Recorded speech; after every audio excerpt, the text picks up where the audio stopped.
என்னுடைய மூத்த சகோதரனை முதல் நான் இழந்தேன். தந்தையை இழந்தேன். மிகப்பெரிய சோகம்.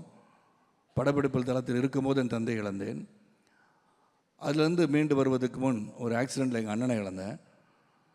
என் அண்ணனை இழந்த பிறகு எங்கள் தாயார் வீட்டை அவங்க ரூம்லேருந்து வெளியே வரல. நான் தான் தலைமகன்.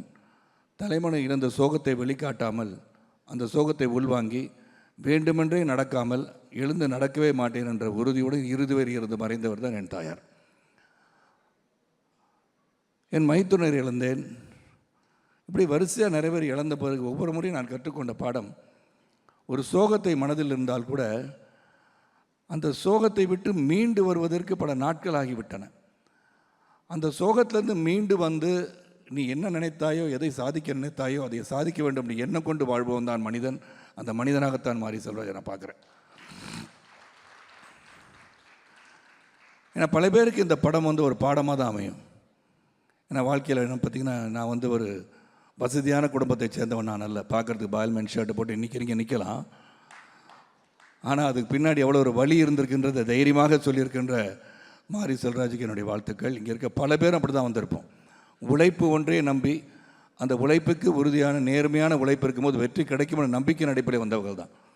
பிஎஸ்சி கணிதம் படித்தாலும் முதல்ல எனக்கு கொடுக்கப்பட்ட வேலை சைக்கிளில் போய் தெருவா பேப்பர் போட்டவன் தான். நான் வானத்திலிருந்து குதிச்ச நட்சத்திரம் கிடையாது.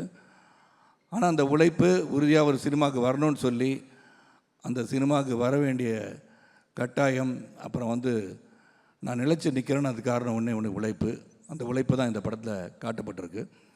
இதில் நடித்த 2 சிறுவர்கள், இதில் பல stages of his life has shown. இந்த பயோபிக்னு சொல்லும்போது thanks to Hotstar for taking this subject and bringing it to life and reality.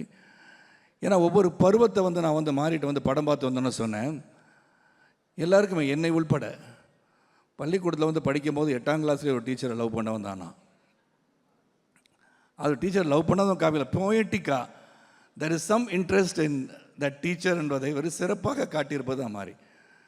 ஏன்னா அந்த கர்ச்சீஃபை கொண்டு போய்ட்டு அப்புறம் உண்மை நிலையை உணர்த்த வேண்டும் என்று சொல்லி நான் உங்கள்கிட்ட நான் எடுத்தது உங்கள் கர்ச்சீஃப் தான் சொல்லி திருப்பி இப்போ கொடுக்கும்போது அவங்க அதை கொடுத்தவன அந்த சிறுவனின் முகத்தில் இருக்கிற மகிழ்ச்சியை பார்க்கும்போது இதெல்லாம் nuances of happiness during school days இதெல்லாம் ரொம்ப சிறப்பாக காமிச்சிருக்காரு.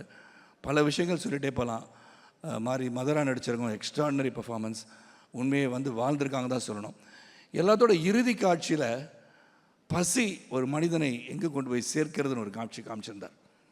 இந்த பசின்றது காலையிலேருந்து சாப்பிடல, வேலைக்கு போன அம்மா சொல்லியாச்சு, காலை உணவும் தந்திருக்கிறேன், மதிய உணவும் தந்திருக்கின்றேன், நீ வரும்போதும் உணவு விட்டு வா என்று சொல்லி 3 சட்டி கொடுத்து அனுப்பிச்சிடுறாங்க.